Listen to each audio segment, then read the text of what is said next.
Cake ডেকোরেশনের জিনিস ছাড়াই যে এত পারফেক্টভাবে এমন কেক বাসায় তৈরি করা যায় হাতের সাহায্যে, তা এই ভিডিও দেখলেই বুঝতে পারবেন। কেক ডেকোরেশনের জন্য যে যন্ত্রপাতিগুলো দরকার হয় সেগুলো ছাড়াই আমি এই কেকটি বানিয়েছিলাম। তাহলে দেখিয়ে দিই এই কেকটি আমি বাসায় কিভাবে হাতের সাহায্যে বানিয়েছিলাম। এখানে সবার প্রথমে আমি চকলেট গানাশ তৈরি করব, যার জন্য আমি হাফ কাপ পরিমাণে হুইপড ক্রিম নিয়েছি, এর মধ্যে দিয়ে দিয়েছি ডার্ক চকলেট।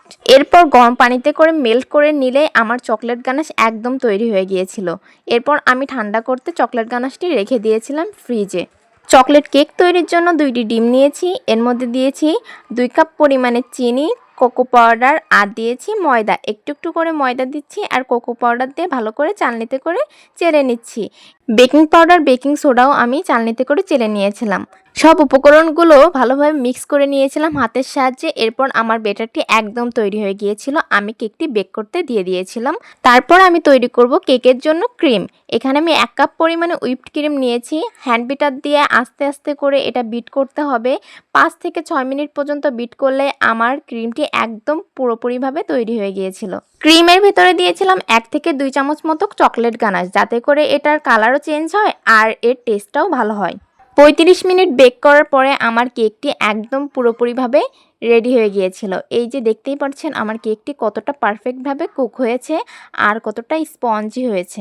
কেকটি সুন্দর একটা শেপ আনার জন্য আমি কেকের 4 সাইড থেকে একটু একটু করে কেটে দিচ্ছি, যাতে করে কেকের সুন্দর একটা শেপ চলে আসে। কেকটি 2 ভাগ করে কেটে নিয়েছি, যাতে করে এর ভেতরে আমি ক্রিম দিতে পারি।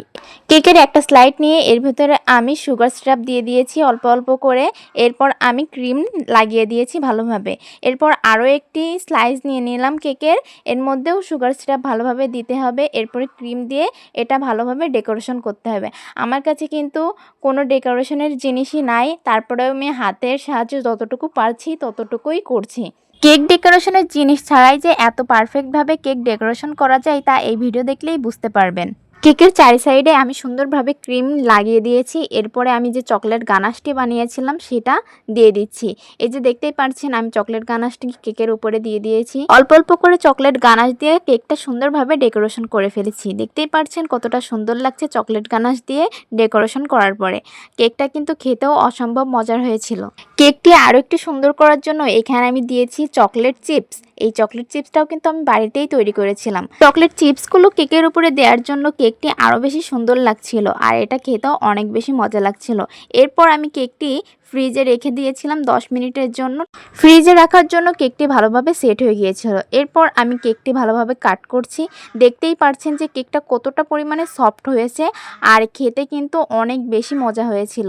একদম পুরো চকলেটে ভরপুর ছিল এই কেকটি। কেউ বিশ্বাসই করবে না এই কেকটি বাড়িতে তৈরি করা হয়েছে, তাও আবার কেক ডেকোরেশনের কোনো জিনিস ছাড়াই একদম পুরোপুরিভাবে হাতে তৈরি করা হয়েছে। এই কেকটি অসম্ভব সুন্দর হয়েছে দেখতেও আর খেতেও। আপনারাও চাইলে এভাবে বাসায় তৈরি করে খেতে পারেন। ভিডিওটি ভালো লাগলে লাইক, কমেন্ট, শেয়ার করে পাশে